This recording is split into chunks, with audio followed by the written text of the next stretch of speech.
Hello, everyone. It's Dr. Manjari Nadkarni, Ayurvedic MD, registered holistic nutritionist, back today for another Wellness Wednesday episode. So, today we're going to talk about your thyroid health. Hi, Om. Nice to see you. If you are watching this live, please say a quick hi. If you are watching this as a replay, please put a hashtag as replay. If you have any questions for me at any point of time, either during this talk or after it, you can always post your questions in the comment section. Don't hesitate to tag me, because sometimes, if there are a lot of questions or comments, I end up missing some of those. So please, tag me, say a quick hi right now. If you watch this as a replay, put it as a hashtag replay. And today we're going to talk about one of the most common conditions, of thyroid. So as we have spoken before, last session was also about thyroid health, and the one thing I was really focusing on is helping you understand that thyroid issues are way more common than you would understand, or most people would understand, right? So in worldwide, like, you are looking at least 200 million people suffering from some kind of thyroid issues, and thyroid diseases are not diagnosed as well, right? So a lot of the times, hypothyroid goes undiagnosed, or even with hyperthyroidism, it will go undiagnosed. A lot of autoimmune thyroid conditions are going to go undiagnosed, because you will not always relate the symptoms with thyroid. Again, one thing that I see in my practice, because I do a lot of allergy testings and I do a lot of um, food sensitivity, dietary corrections, food eliminations. So, one thing that I also see in my practice is a lot of digestive symptoms are also connected to thyroid. Sometimes, just like hypothyroidism commonly causes constipation, if you are having recurrent diarrhea, it could also be because of a hyper functioning thyroid. It's not the same for everyone. Again, it's going to be different for different people, and it depends on your physiology, which is now moving towards pathology. But it is something to pay attention to. Hi, Radhika. Thank you for watching this live. Hello, Uttamji. Nice to see you live after a long time. So thank you again for watching. So let's get started with thyroid, right? So with thyroid, we are going to talk about two main conditions. One is if your thyroid isn't producing enough hormones. If your thyroid is not producing enough, thyroid hormones, it is a condition called hypothyroidism. Now, this condition could be because of multiple factors. Some of the factors we discussed in the last video, right? I'll make sure I post the link to the previous video in the comments as well. So if those who have missed the last video, all you have to do is click on that link in the comments, and you can access that video as well. But that's where we were talking about the causes and what can cause your thyroid function to go off, right?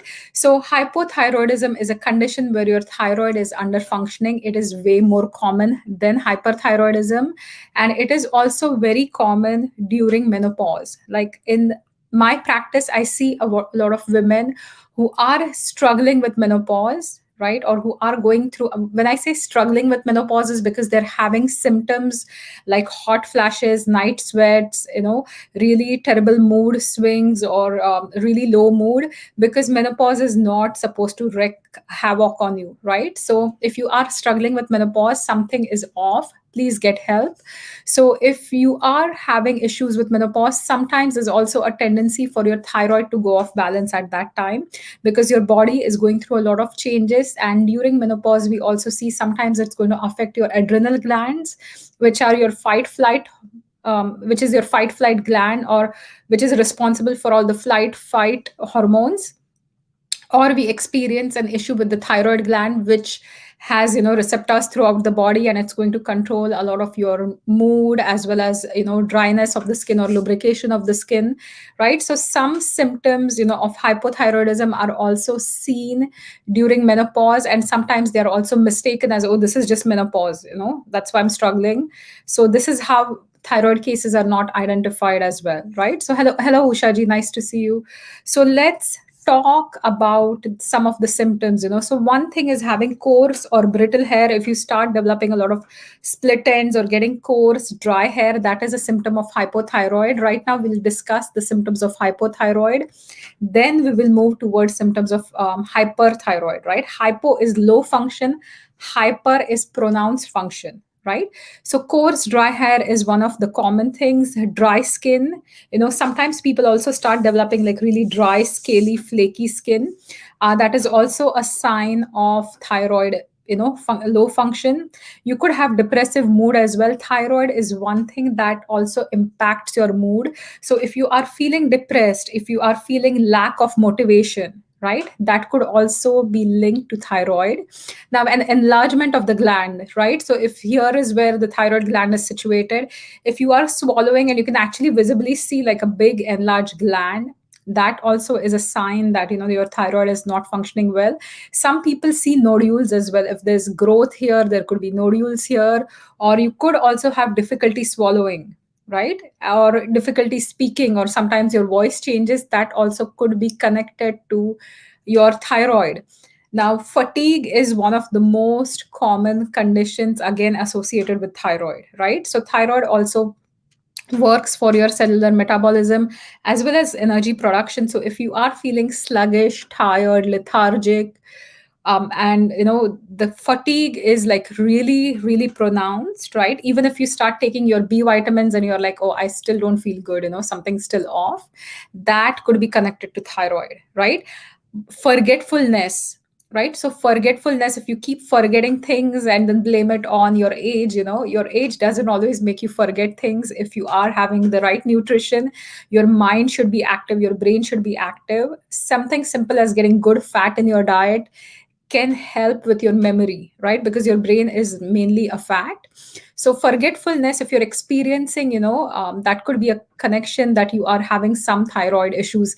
And usually it's multiple of these issues. What I'm talking about, if you have more of these, like if you're just forgetful and everything is fine, chances are you may not have issues with thyroid, right? Irregular periods. So in women, when we talk about menstruation, menstrual cycles, one of the things that I commonly see is irregularity in your cycle, right? Also, infertility could be connected with thyroid. If you are in the fertile years, if you're trying to conceive and if you're having trouble conceiving, it could definitely be connected to a hypothyroid function. Also, multiple miscarriages could be connected to thyroid, right, or hypothyroidism. So if that is something happening, if you are struggling to conceive, if you're trying everything, and the definition of infertility is after a year of trying you're still unable to conceive, right? That is when always it's a good idea to get your thyroid checked. Now, if you are extremely sensitive to cold, right? If your hands and feet are really cold, that is also a sign that your thyroid is off balance. If you're having any sleep issues, insomnia, that is also a sign of, your thyroid could be out of balance. And weight gain, this is one of the major symptoms, that your weight is constantly increasing, right? And you feel puffy, you feel that you're retaining a lot of water, you feel that everything that you do, you've started eating clean, you've started exercising, but you just can't seem to get those excess pounds off, could be a sign that your thyroid is out of balance, right? And weight gain is also attributed to your stress gland sometimes, so we have to figure out which one is off, and sometimes both of them are not functioning well. Your hormones always work synergistically. So this is something I have been telling you, the last time and the past few talks, that thyroid, your stress glands, as well as your hormones are going to all work together, right? So if one is out of balance, it's easier for the other to get out of balance as well. um, I have a few people show up. So Jayesh is here, Marine is here, Hagen Heather is here, M Parrot is here. Hello, nice to see you, everyone. So yeah, we are discussing about thyroid. We are also going to talk about hypo and hyperthyroid. Uttamji, today we are talking about thyroid symptoms. Next week in the video, we'll be talking about thyroid foods. There are certain foods which disrupt thyroid, and there are also certain foods which support your thyroid. So that is for the next video. Today I'm going to talk about symptoms, how to get tested, and something called as basal body temperature, and why it is important to take your temperature for a good assessment of your thyroid function, right? So these are the topics we are going to discuss today. Hi, Susan. Nice to see you. Yeah, Uttamji, next video, 100%. The entire video is going to be on foods related to hypothyroid or hyperthyroid. So a lot of the times, as I said, hypothyroidism, a lot of symptoms also resemble that of depression, right? So getting a proper diagnosis is extremely important. And one of the easiest ways is to go to your family doctor and get a thyroid panel run. You're going to test for TSH, thyroid stimulating hormone. You're going to check for T3 as well as T4.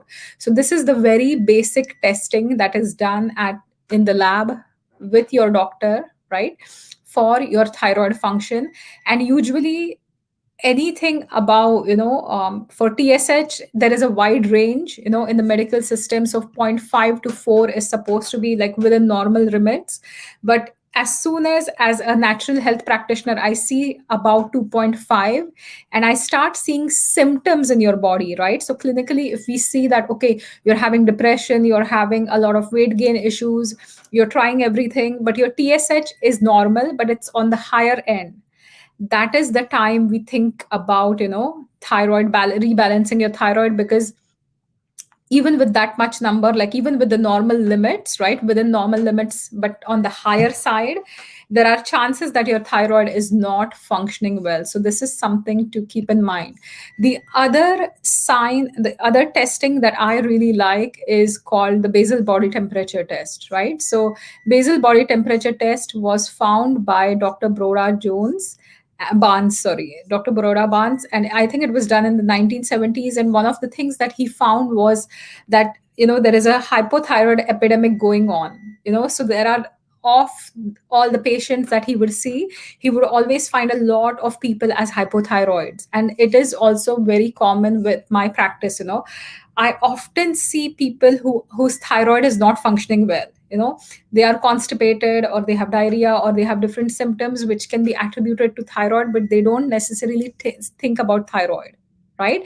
So really, depression, anxiety, overwhelm, these can be caused by thyroid as well, but the thyroid is not getting diagnosed as fast. So getting the thyroid panel is one thing. Now also measuring your body temperature on a daily basis is important, especially for thyroid function. So if you are having the symptoms of thyroid, but you have run your T3, T4, TSH, and everything's within normal limits, but you're still feeling that fatigue, you're still feeling overwhelmed, you're still constipated, gaining weight, your skin is dry, your hair is falling out, one of the other signs I see is, loss of eyebrows from the ends. That is another sign of a hypofunctioning thyroid. So if you're losing your eyebrows from here, that is mainly to do with thyroid hypofunction. If you're losing your eyebrows from here, like the inner corners, that has to do with insulin resistance, right? So if you're having too much sugars and your body is not responding well to insulin, you're going to lose eyebrows from here.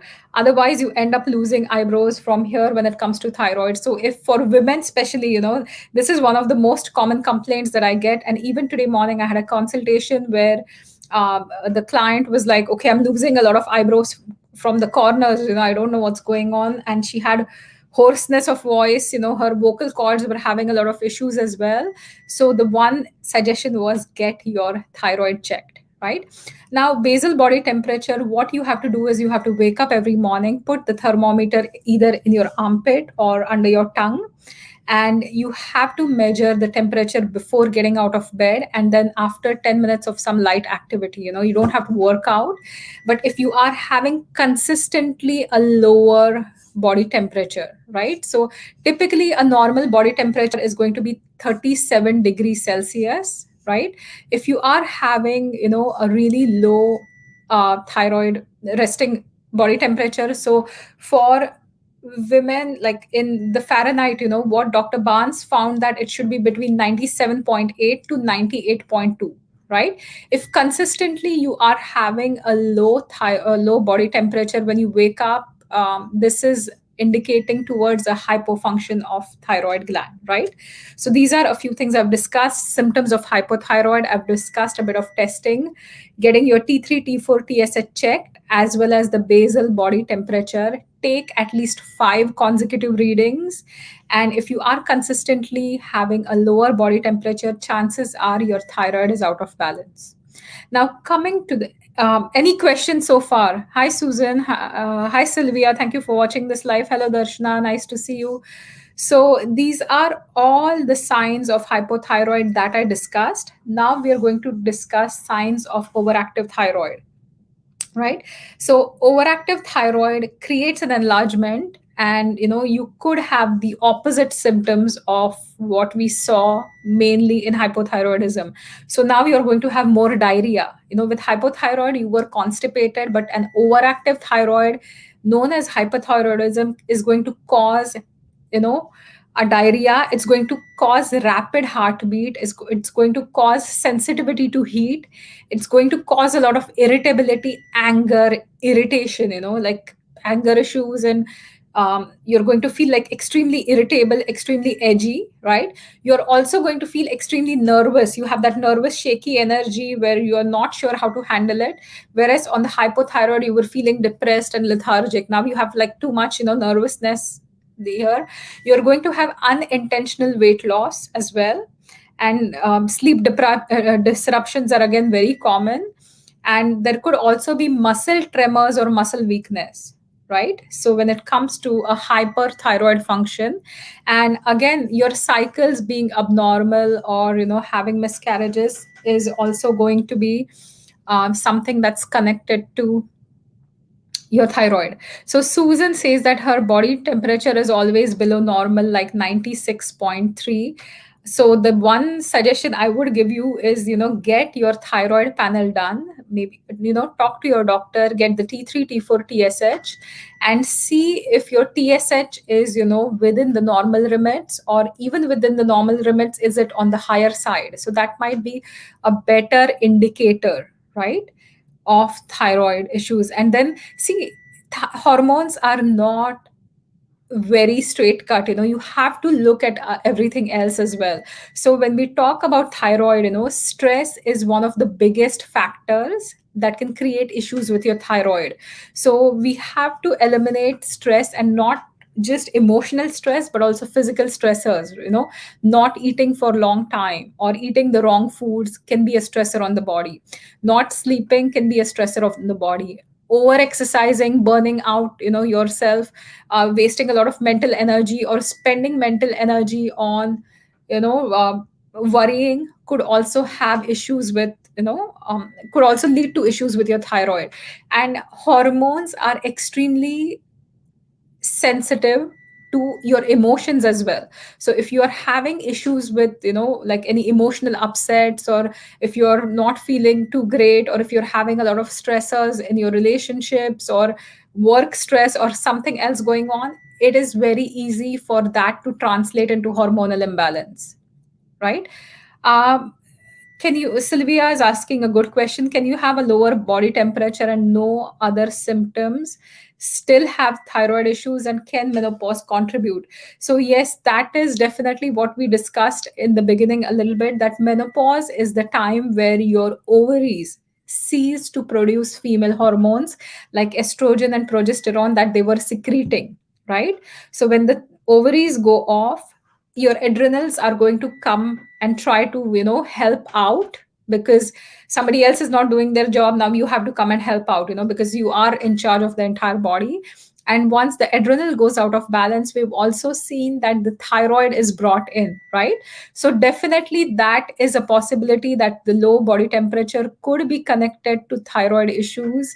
And you might not have, now again with thyroid issues, symptoms could be seen in correlation with how much hormonal imbalance is there, how much T3 is, is it increased or decreased, how much TSH is increased or decreased. So an imbalance is out of balance, but there are different degrees. There are different degrees of severity, like mild, moderate to severe conditions, right? And they would all be subjective to the person who's experiencing it. So there is a possibility, and menopause can 100% contribute to it. Right now, there is another interesting thing that I have to discuss today, that some of the symptoms that I mentioned were symptoms related to your overall body. Now I want to discuss a few specific symptoms which are related to your digestive system, right? And there have been interesting studies that were found that an underactive thyroid can create a lot of digestive issues, as well as we talked about constipation. But if you're having an overactive thyroid, it can also contribute to liver issues as well as H. pylori infections. So they've seen thyroid imbalances connected with dyspepsia or heartburn or any kind of stomach acid reflux or H. pylori infections as well. So sometimes this dyspepsia, low stomach acid, poor function can be a result of hypothyroid as well. And even an excessive bacterial growth, we talk about SIBO, small intestinal bacterial growth, that can also be contributed by hypothyroid. So an example is you're trying to do everything to help your gut, right? So you are taking supplements, you're taking garlic if you're struggling with small intestinal bacterial overgrowth, it's known as SIBO. Or if you're having digestive issues and you're trying everything in your power to change your diet, eliminate food sensitivities, really take a protocol that is healing to the gut, but you don't see it working, go backwards and check your thyroid. And that might be a good indicator of why things are wrong, right? So today we've talked about hyperthyroid, we've talked about hypothyroid, the symptoms. We've also talked about testing for thyroid, T3, T4, TSH, as well as basal body temperature. If you have any questions, please comment here. If you want to reach out to me and see how I can help you, please feel free to message me, and I'll be most happy to help you out as well. In the next Wellness Wednesday, which is next week at 1 o'clock, I am going to discuss specifically thyroid disruptors versus thyroid supporters. So there are certain foods which are extremely healthy, but they can disrupt your thyroid, right? And these are everyday foods like, for example, broccoli or cauliflower or cabbage. If you're eating it raw, right, that has the potential to disrupt your thyroid. And there are many such foods that are going to impact your thyroid. So next week we will be discussing how what are some thyroid disruptors and what are some thyroid supporters, right? So this is something we'll be talking about in the next video, so stay tuned for that on Wednesday at 1 o'clock. Now, this week for Saturday Expert Series, I have Dr. Vinita Ahuja, who's a cardiologist, and we are going to discuss heart health because it's also a day before Valentine's Day. I do my expert series on Saturdays at 11 o'clock in the morning, and I usually bring a guest to shed light on some health topic that is extremely important, so you can learn something and stay healthy. So please join me this Saturday as well. I will be posting um, on my page, and my Facebook page as well as my Instagram page is at the rate Manjiri Ayurveda. So if you have questions, just feel free to connect with me. Once again, thank you so much for watching this live. And this is a quick video I wanted to hop on and talk about thyroid imbalance. So please, keep an eye on your thyroid, because that is one crucial gland for your body. And most people that I see, even though you are okay with the numbers on your tests, I always see people who have a lot of symptoms, that they're ignoring. So please, take a look at the symptoms. Make sure your thyroid is functioning well, because it is really crucial for your physical as well as mental health, right? So thank you once again for watching, and I will see you soon next Wednesday and also this Saturday for heart health. Thank you so much. Bye for now. Thanks, Jean. If you have questions, do let me know. Thank you, Mugda. Thanks, everyone, for watching this live. Bye for now.